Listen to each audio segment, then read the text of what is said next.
欠的越久的就优先解决。我现在优先度最高的肯定是3只老虎，因为欠已经拖了好几年了。光这个书名怎么翻，我就想了2年啊。这本来它原来是西文里面是一个绕口令，就是 Tres tristes tigres， 字面意义当然很好译了，就是3只忧伤的老虎，但实际上它里面完全没有老虎嘛，更别提是忧伤的老虎，你就看不出来是绕口令。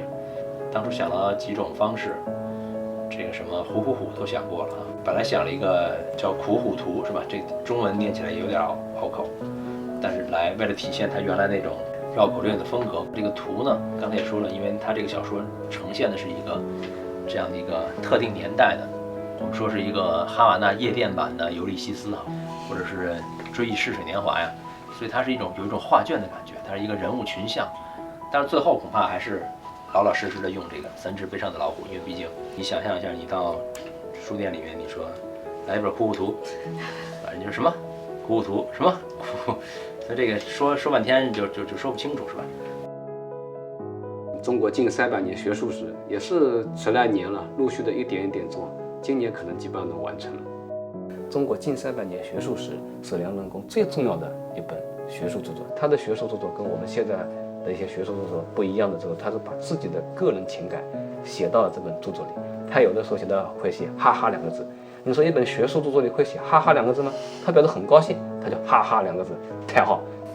这个是我梁启超著作的收集的专柜，包括日本的翻译本，民国的中华书局那个单行本，比较早一点的就是第一次合集印刷的，正好90年前的明治书店本，合在一起能够称为全的，就是这一本最早的。